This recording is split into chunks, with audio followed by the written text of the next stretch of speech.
from Julio Cruz and Gaylord Perry to Alvin Davis and Harold Reynolds to father and son back-to-back bombs, from Junior J, Joey, and Edgar with Randy, A-Rod, Dan, and the Sheriff, to Ichiro Moyer and Mikey C, to King Felix, Kyle Cruz, and Cano, to the present with Julio, Gilbert, Kirby, and Cal. I don't believe it. It just continues. My, oh my, it's another sports podcast.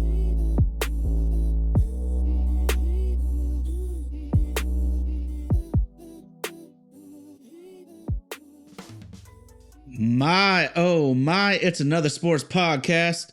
Got to give a huge shout out to super producer Indy out there in Nashville, Tennessee, rocking the ones and twos. That's Vaden Podcast Services. Vaden Podcast Services bringing the show to life. Got to give a huge shout out to all the homies in the live chat. We love the fire. We love the energy. We truly appreciate each and every one of you. But of course, y'all know my man will mess around and get a triple-double. RG, what's going on, bro? Somebody said y'all were looking for me. Here I go. Birthday boy in full effect. Older today than I was yesterday, and officially be older tomorrow than I was even right now. Let's go. Let's go, baby. Well, let's dig in, man. We can look at the first half as a whole, RG, but what a crazy week for the Mariners. They get their asses whooped in the Bronx. They get swept by the New York Yankees. I tell you via our text thread, man, if they lose another 3 more games this week, I'm going to say they might need to sell at the deadline. They flipped the script. They played terrific baseball in Detroit. They ended up sweeping one of the best teams in the league in those Tigers. Talk to me about this up and down road trip, bro. This is the most Mariner week of all weeks to ever be a Mariner fan. Both Logans have horrible performances in the Big Apple. Then we get to the guy who's been so solid for us all year, Brian Wu. 7 no innings. Can't quite get the job done, but it's okay. We came into the 75-run lead, and if you got up to do what I'm about to do right now, by the time you sat your ass down, we were tied going into extra innings. And it was just horrible. The pain to not see that man get a win after such a great start. And we get swept by the Yankees. Then all of a sudden, we take a flight to Michigan, probably bumping Eminem, Lose Yourself the whole way. Somebody was probably bumping some Kid Rock.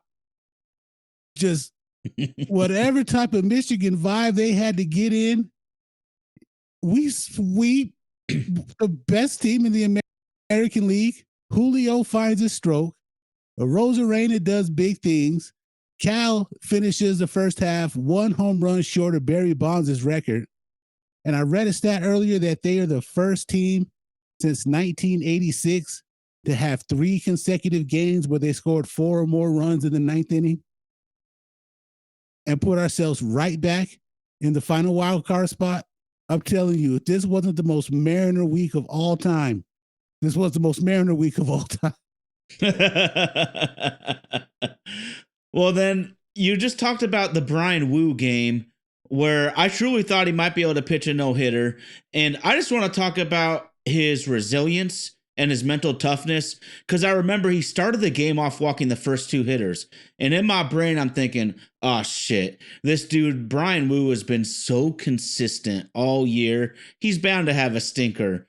He shrugs off the 2 walks to start the game, goes 7 innings, no hit ball. But you're right.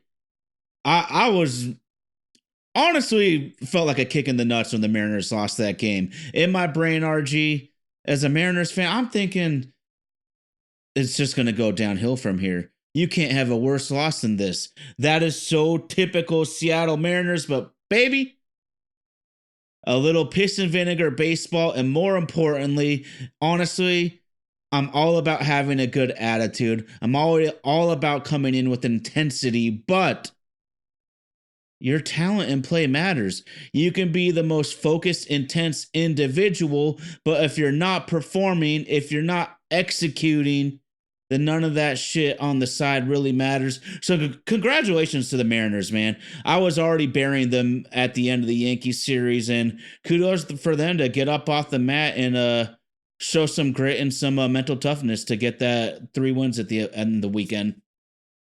Yes, sir. I want to give a shout out to everybody wishing me a happy birthday in the chat. I appreciate it tomorrow, but since we won't be live tomorrow and I'll actually be out of town, I'm getting started a little bit early tonight. So thank you for all of that. And hey, this show couldn't be what it is without you. Even Texas Power Ranger is coming to give love to Cole Young, saying that kid looks like he's finding himself at the plate. And maybe this is us starting to find at the right time, and a horrible time to have a week off to see if we can't keep that continuity going. Yeah, no doubt. No doubt. This week off will be good for a lot of people. I think our pitchers, especially, although statistically they're not there, they're kind of middle of the pack in every stat that really matters as a team pitching staff. We need these guys to bounce back. They're fully capable. But I just want to jump into Julio Rodriguez because I noticed a few major things, bro. And you said he got it going, and he did. 3 home runs in 3 games, but some of them are different. So I noticed 2 of those home runs were on off-speed pitches. One of them was on a fastball on the outside corner he drove out to right field. Those three home runs are not like most of the home runs he hits. Usually they are cookies that I need my star player to crush any and every time. Julio, look at this, dude. I looked this one up, and it's a great nugget, man. In 2024, Julio hit 173 on off-speed pitches. In the same year, he hit 318 on fastballs. This season, RG, Julio's hitting 208 on breaking balls, but 276 on fastballs. It's simple as day. If this Julio shows up and he can do damage on breaking pitches, this could be the epiphany we were all hoping for. I'm not going to get ahead of myself. Tarek Skubal served up a cement mixer of a changeup. I believe that I need Julio to do damage on. Skubal gives you a pitch middle. You ain't going to see that shit again from a pitcher of his quality. Do damage. We talked about it last week. I need my guys to do damage when the cookies are there. And hopefully this could be a turning point because the eye test and the stats say Julio can't hit the junk. If he starts to hit the junk, we might have a different ball player. Dude, if he could figure it out, absolutely, with the off-speed stuff, we might, like you said, get to see a different ball player. At least he isn't Cody Bellinger from a couple years ago, where the attempt to hit the off-speed stuff, and you would watch Cody just swing he had was just retching his back. It just looked horrible. Like bad habits for them to let a young player come into the league with. But you're absolutely right, man. You got to feast when the buffet is there and at least fight it off. Even if you can't make sense, just fight it off, because then eventually he has to throw you one to try to get you out and do damage when he does. But you're right, man. This was the most Jekyll and Hyde performances that we've seen all year, and it ended on a high note. And the Mariners do what they do best: get to the All-Star break and have a little bit of a chance. So, like I always say, grab a Tylenol for the next 2.5 months, because you're definitely going to need it as we continue to see if we can finally make it back to the playoffs after our disappointing run in the 2022 playoff run. Shout out to Texas Power Ranger. And Tyson Batchelor says, you guys drafted a stud pitcher today, MVP of the College World Series. If you allow us some time, we'll get into that in a little bit, because I got to ask Ty some questions about the MLB draft. But again, we come into the All-Star break 5 behind Houston, holding on to the last wild card spot. We have a new visitor in the race. And if they were to leapfrog us, all 4 teams in the American League East are going to make the playoffs this year. That is just wild and insane. So the dogfight is definitely on.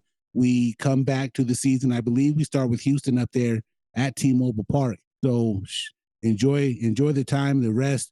Hopefully Cal gets to put on a performance tomorrow night during the home run derby. I saw Randy Arozarena got added to the team. So we do got some good Mariner representation. Hopefully they light Atlanta up and don't have too much fun in Magic City. And then it's time to get back to work. Amen, brother. Amen, dude. That one just cracked me up there. Shit, you know these dudes are loaded too, man. Real talk though, a guy that wasn't an all-star, but he's playing at an all-star quality level. Huge shout out to JP Crawford. From the dish, he's having the best season of his career so far. I don't like to jinx guys. I don't like to get too ahead of myself. This is Major League Baseball. Every player is going to face several peaks and valleys, but JP Crawford, fourth in all of baseball in on base percentage, and he's tied for fourth among all shortstops in WAR. And I heard a great nugget recently, RG, and we talk about leadership. Well, what is leadership? So recently it came out that Ben Williamson, the rookie third baseman, called up midseason. He is not big on going out. He's not a big club guy. He's probably not going to Magic City with the homies, but JP is the one that invites this dude to play. I bet. We know Lou Williams likes those lemon pepper wings, man. You can't keep a sixth man out of there during COVID. You know it's got to be good, bro. No, but real talk though, man. JP Crawford, dude, it's huge though, dude. When you are new to a profession, you're new to a team, you're new to a group of friends. Maybe it's a new girlfriend for Pete's sakes, but someone making you feel welcome when you're the new guy is pivotal to building camaraderie. So I'm so proud of JP, and I'm so glad that that got out to the masses, because that's the leadership we need to see from this ball club. It doesn't always happen on the diamond. It doesn't mean you got to be yelling in your teammates' face. It's the little things behind the scenes that matter. It sure does, man. It sure does. So you take a look back at the 2004 Red Sox, and the article comes out where it calls them a bunch of idiots, and they embraced it. They embraced the challenge. They embraced the hate. Even when they were down 3-0 and Boston Globe writer Dan Shaughnessy called them a group of frauds, what do? They embraced it and told him, and what was it? Kevin Millar told him, you're going to take back that comment you said about us, and ended up doing it. Just any little thing that gets that camaraderie built and gets it going, I'm all for, man. And like I said, we're sitting in a good spot. We are sitting in a very good spot with a chance to actually make this happen. Will we get it done? Only time will tell, because we're going to face some stiff competition. We're going to face some stuff coming down, and we got to eat when we get a chance to eat. Can't let up any series against the A's that we have coming up. We got to find a way to keep the Angels in the rear view. Texas is getting healthier as we're getting healthier, and then there's a struggle that we might have with Big Brother. Even though over the last couple of years it seems like we might have closed the gap with them, you know they're going to go on a streak, so we got to try to keep up for pace with them.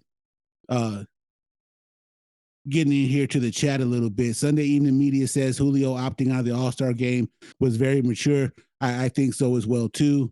He needs some time to just sit and get this thing together.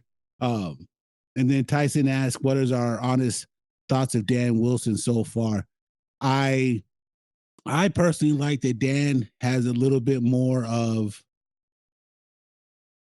the ability that they've allowed him to actually coach like a baseball coach, instead of being like Service was, a micromanager that's telling you what to do. It feels to me, it feels a little more real with our manager this year. Maybe I'm only speaking for myself, but again, it could have been better if we're still doing it by the math. We still had a 9-game swing now with Houston from when we were up 4 and they were chasing us, and now we're chasing them.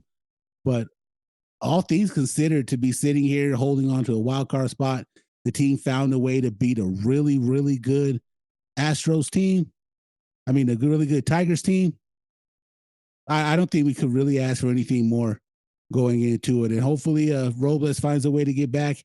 And if he was anything of what he was before he got hurt, with the team finally looking like they're starting to come around offensively, even though 3 games is a small sample size, I'll take it, man. Mm-hmm. I love that you brought up Robles, because I always forget about it. Kind of the out of sight, out of mind thing. With Dan Wilson, man, He's had some rookie moments out there. He's a rookie manager, so I don't really know what people are expecting. And the one thing that I've noticed time after time in my 40 years on planet Earth, bro, is that if you love baseball, there are going to be people that criticize the manager's day to day in game decisions all the time, no matter what they are. He's had a couple of blunders. I think he's ridden with a couple of bullpen guys in high leverage spots longer than he should. But that's really minuscule in the big scheme of things, man. There's no way to quantify it, but I feel that Dan Wilson does a really good job with the personalities on the team, galvanizing the team. We talk about culture and sports all the time. It seemed, well, this week's a great example. I think there's Mariners teams in the past, most of my life, that would have laid down and given up on the season after that sweep in the Bronx. This team said, fuck that. I don't give a shit if we're playing the best pitcher in baseball on maybe the best team. We're going to go in and do work. And that's exactly what they did. And that's a reflection of the leadership to have that attitude. Dan's going to get better as time goes. Most rookies at any profession have their lumps, as long as they improve along the way. And I'm with you, man. I like that Dan's not afraid to make a move that might not be analytically appropriate, I guess I would say. But you know what? We're humans. This world's not completely taken over by AI yet. It's well on its way.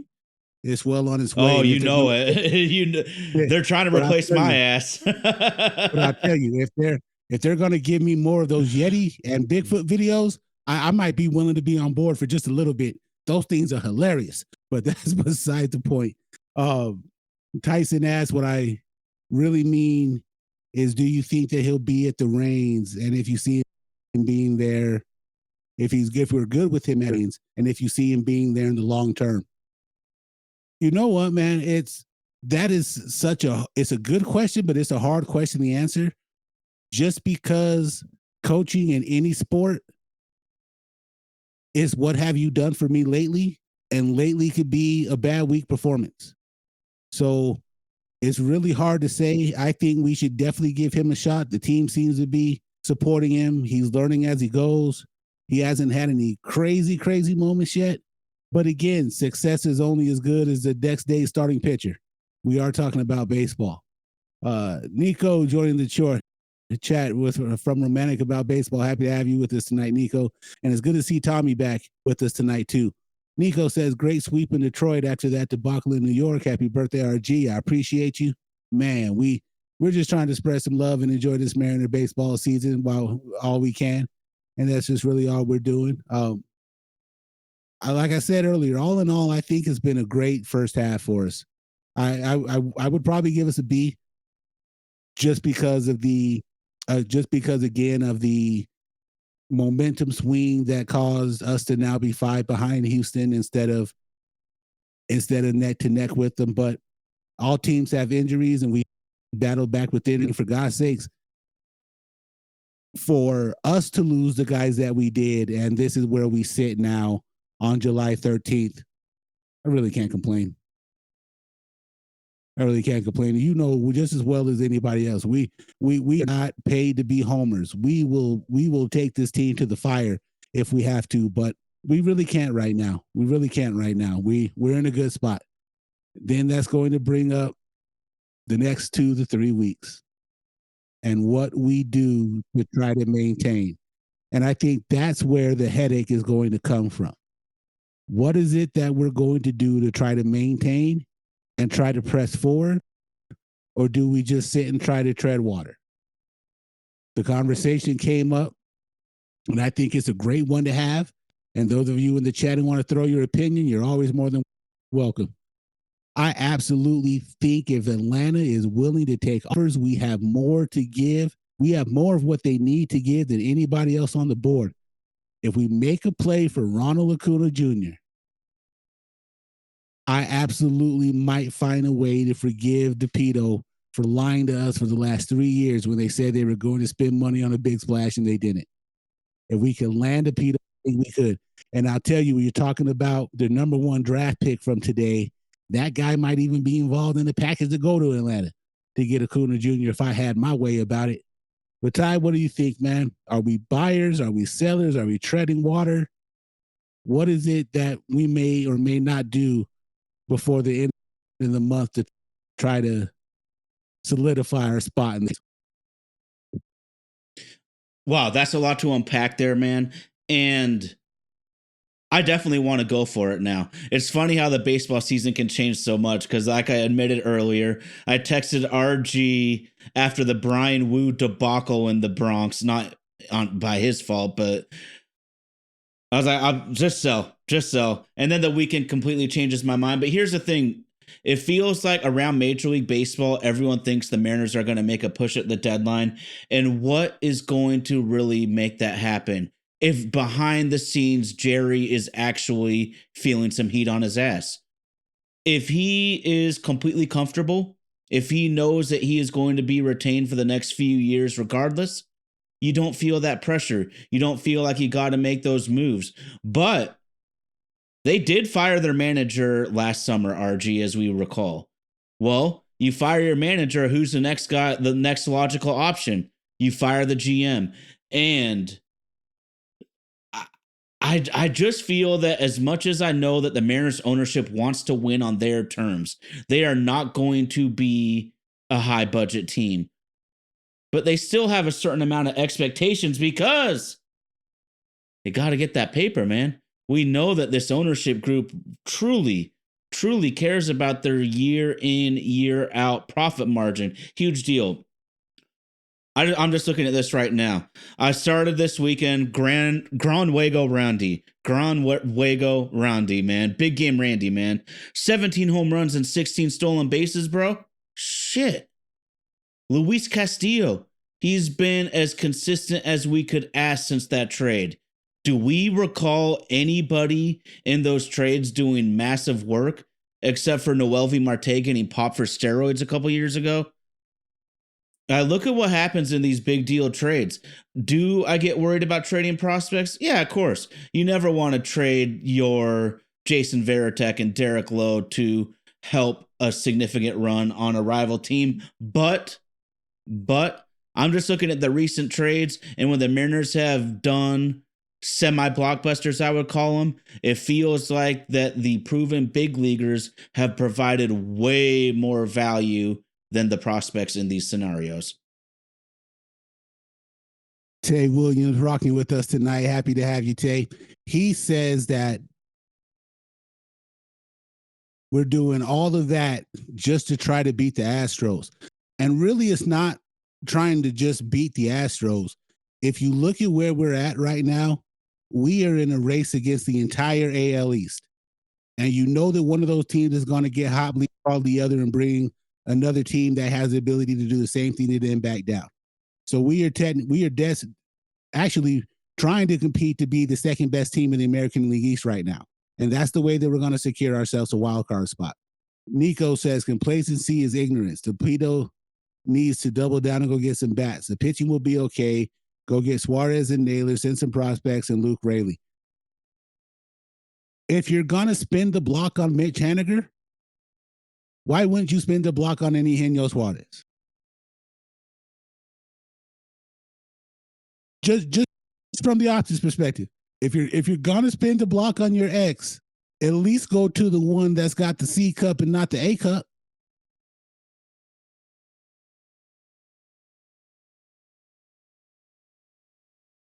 Would Acuna stay? Would Acuna have a say in where he's traded and when he wants to come to Seattle? Is Tyson's question. Tyler broke down the contract last week, and I don't think he mentioned a no trade, or I don't think that his name would be up in the discussion. But Tyler did say it is a friendly financial deal if we could be the team that's in play for it. And even if it were just clickbait on ESPN's part, the particulars that they gave out weren't really that bad. Eventually, you can't bring up all those prospects at the same one time into Seattle together. While they have value, get rid of them.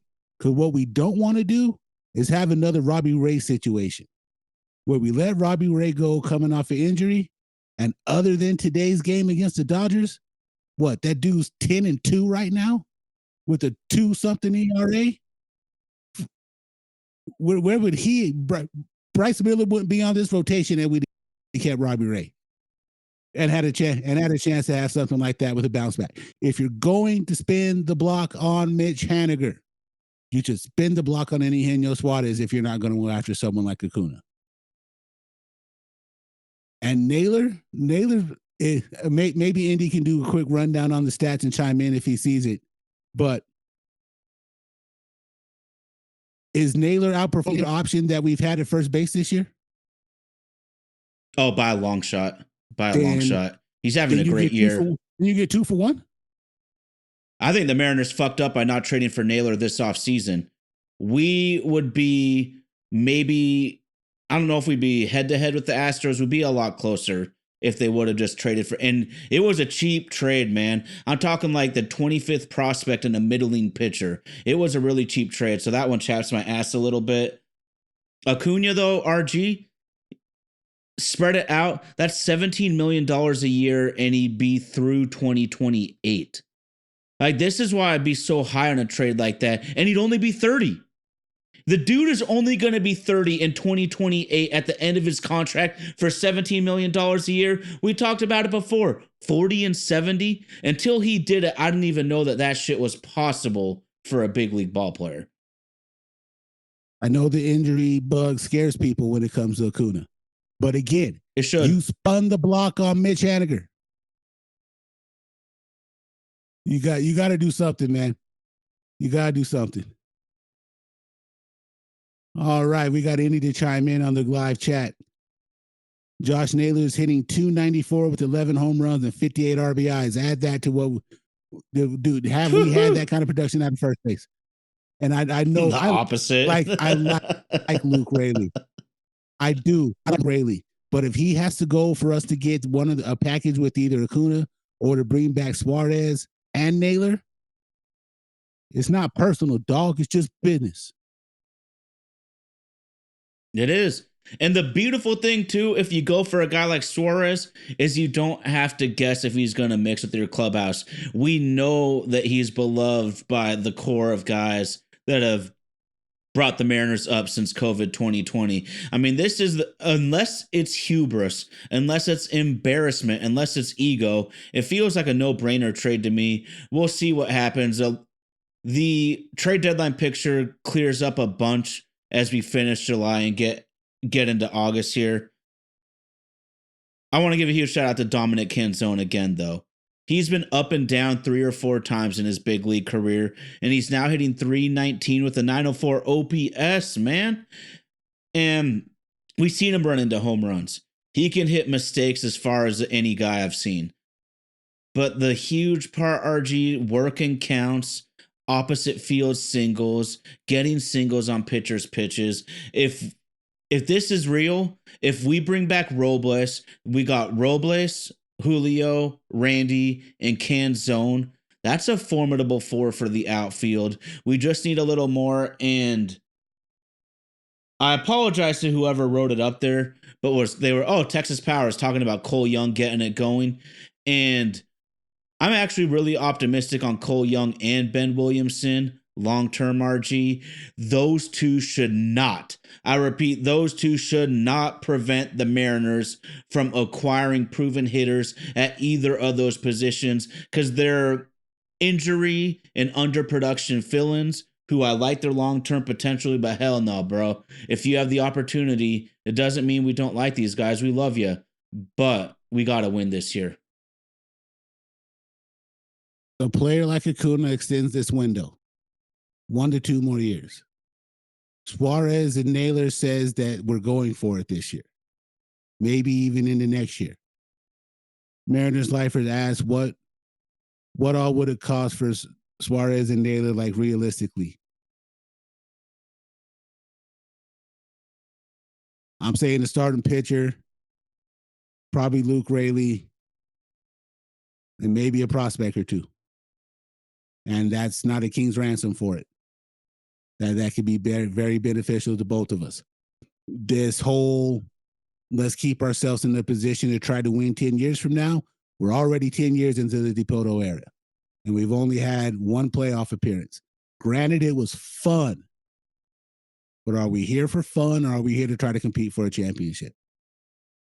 Are we here to not become to not be the only major league franchise that has not been to the World Series?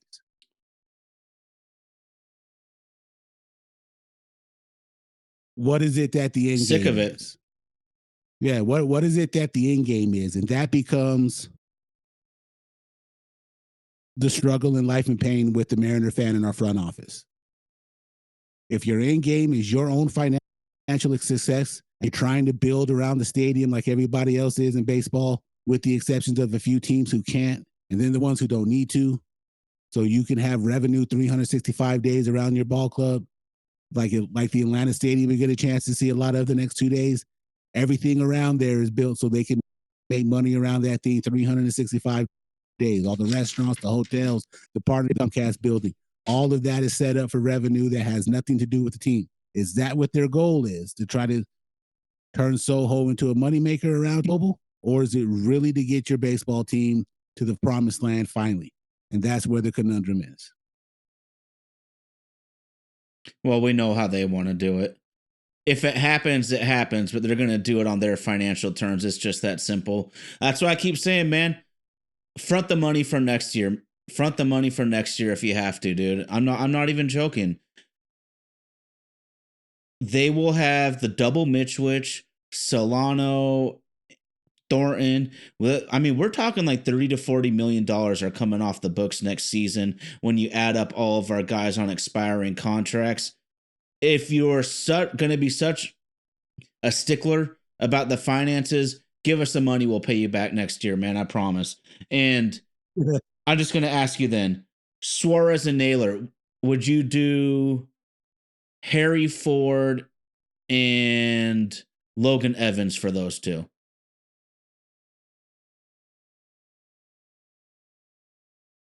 In the words of Craig from the all-time classic movie Friday, bye, Felicia.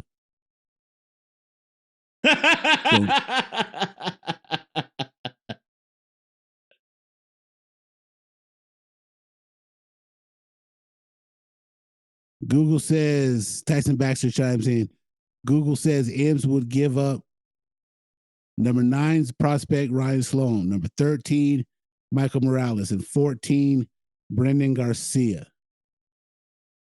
Are those guys of any importance to you?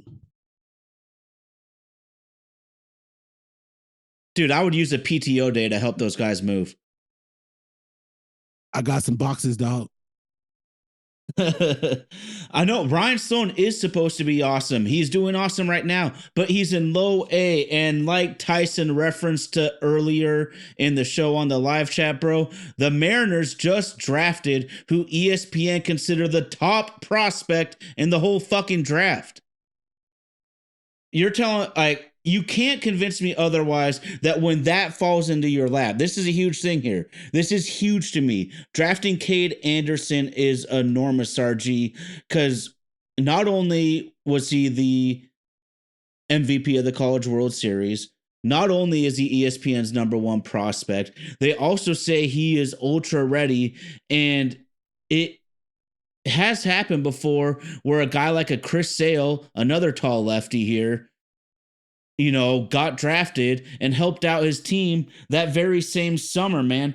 I just think that a guy like Cade Anderson, and the Mariners got so lucky. The MLB started a draft lottery kind of similar to the NBA. They got extremely lucky to get the number 3 pick in this draft. To me, this gives you the flexibility where I think you almost have to trade a couple of these young pitchers, and because they're so low in the organization, man. The Modesto nuts are about to fold. I'm wearing my Everett Aqua Sox hat, man. That's how freaking crazy Northwest I am. But yeah, Tyson, 10 toes down. I mean, I think I know what you're thinking, RG. I pull that trade in a fast second.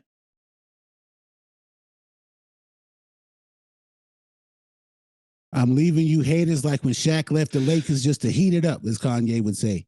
I think it's worth it. I think it's worth it. But again, It's not up to us. It's not up to the chat. It's up to the guy sitting in the front office down there that call T-Mobile. Great conversation to have, though. Great conversation to have. Let me ask this out to the chat, because this is what I said I was going to ask Tyler earlier. And again, we'll love input from the chat. The Major League Baseball draft confuses me, and maybe you can help educate me. Why is it, or help me make sense of it, on why when you look at the top players that are on the board available for the MLB draft, how in the world can high schoolers have more potential than guys that have actually been playing college baseball? You're rating them against other 17, 18-year-olds, some of which who may not really, really be as talented as you think they are. They're just good at hitting 85-mile-an-hour pitches, if that. Mm. How is it that high school players in the Major League Baseball draft seem to have more value than the guys coming out of college? Is it because of how long you can control and keep them down in the lower ranks before you really have to pay them? And then you see a kid, like some random kid out of the Dominican at 15 already has a minor league contract and doesn't even have to go through the draft. Explain it to me. Help me make sense of it. Well, from my understanding, the MLB draft is for American colleges and American high school players. We know the international signing pool is completely different. They have that window open where you can go and sign a 15-year-old Julio Rodriguez. You can find a teenage Robbie Cano if you are in New York at that time. A lot of it is age, though. A lot of it is age, because in pro sports and any of them, everyone's tick-tock, tick-tock, tick-tock. Like once you get to 30, once you get to 35, you're a freaking dinosaur. The Mariners had a post earlier in the week, RG, on the Mariners official Facebook page, and it was a happy birthday Jorge Polanco. And I jokingly commented under our oh my, you know, I don't think he wants y'all telling the world that he's 32 now, given his profession. But the high schoolers just have more time. And honestly, RG, all drafts are a crapshoot. The biggest crapshoot of them all is the baseball draft. And everyone's just hoping that maybe I get Griffey. Maybe I get Dwight Gooden. Maybe I get Mike Trout. The safer picks are the college guys, but it's a risk tolerance thing. And also in today's area, it's signability.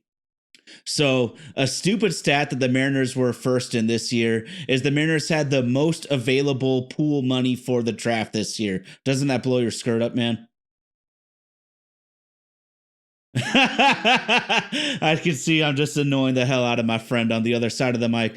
But that's the thing. So the Mariners have the money that they can easily go and get the very best player, knowing that they can offer more than the slot to ensure they sign them. The first two picks of the draft were probably as much about signing the player. I noticed the second pick was like the 18th ranked player. That doesn't happen in football. That doesn't happen in hoops. So there's just some weird things with the economic system that kind of influences that. And also, like I said, GMs want to get that lucky high schooler that can completely change their fortunes. Tyson Baxter chimes in. I've always heard that organizations prefer to get at the raw potential from a young multiple player rather than someone who has been coached by someone at the college level. There's something about that I kind of understand. I ran a bar when I was in my younger days, and the one thing that I would never do is hire someone with bartending experience. Because the owner sat down and had a very lengthy conversation when I became general manager. And he pointed out to me like this: if you hire a bartender that already has prior experience, not only do they know how to make everything and can get everything done without the cheat sheet, but the one thing that they've been able to figure out is how they can steal from it. And even if it's not stealing cash in the I put this 20 in my pocket aspect, if they overpour a drink, that's technically stealing money from you.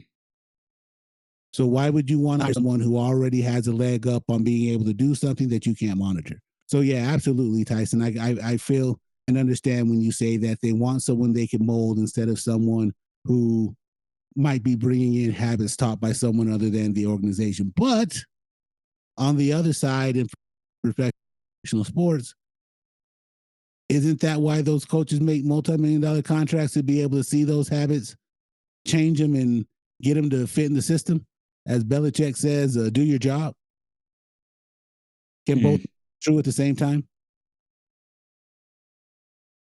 And they absolutely are true at the same time. And this is why no matter how many man hours, how much money, how much resources all these organizations pour into their respective drafts, it's still an art, not a science. I got it. Touche.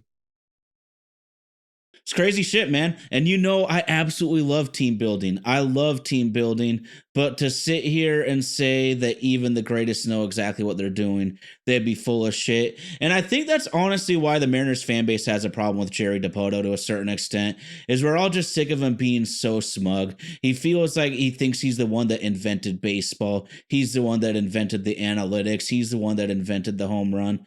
And I think people get kind of sick of that, like, we appreciate a guy like John Schneider because he'll be willing to say, "Oh, we messed that up. We missed that pick." You ain't never going to hear that out of Jerry's mouth. It's not that I need him to admit it. Just what I need him to do is realize that you are not the smartest man in the room.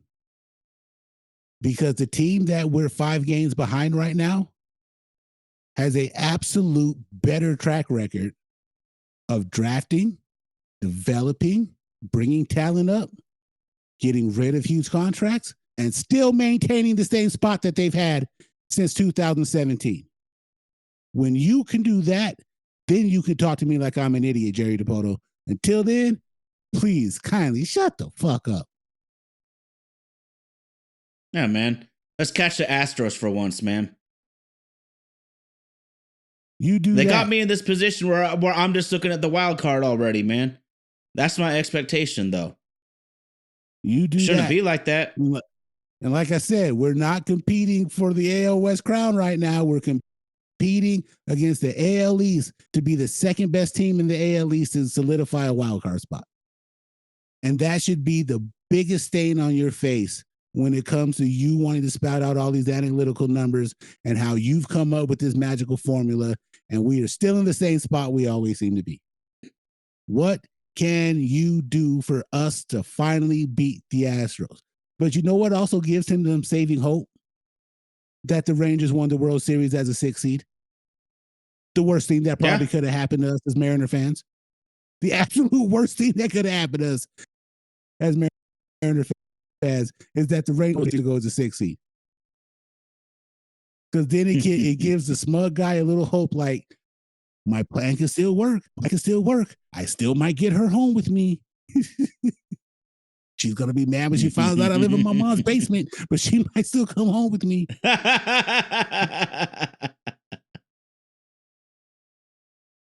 So close. So close. Do it.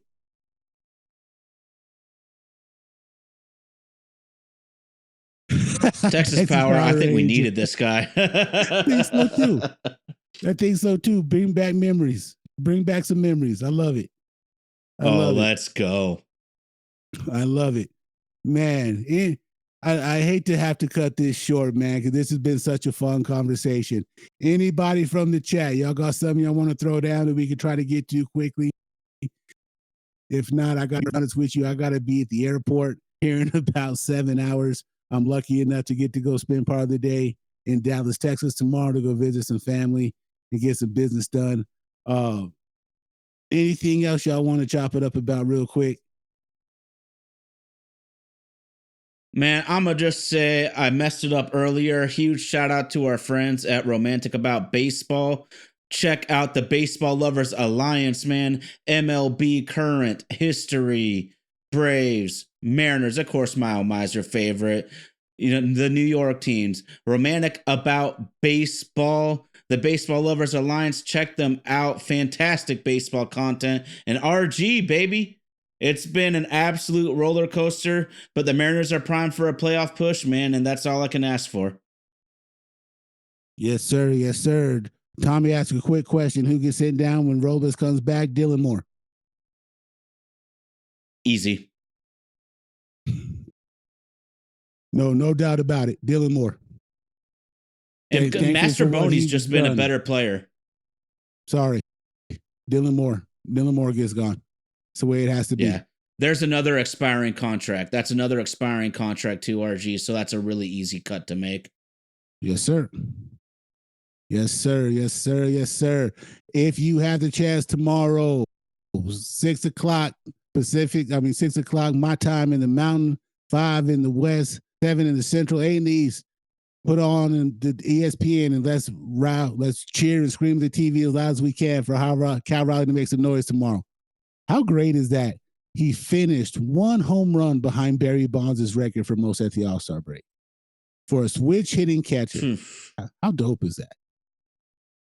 It's unbelievable. We talk about it every week, and we kind of left it out for once, but the dude's been on a historical first half of the season. I don't think there's any other way we could chop it up otherwise, man. Yes, sir. Tyson Baxter, but no juice. I hope. I'll take it. Shit. Like I said, if my team's winning, what do I care? Absolutely. No fucks given. I'm a fan of Rick Pitino. As long as you get us to the Elite Eight and the Final Four, you could come get that banner 3 years from now. I was outside when it happened. I remember it.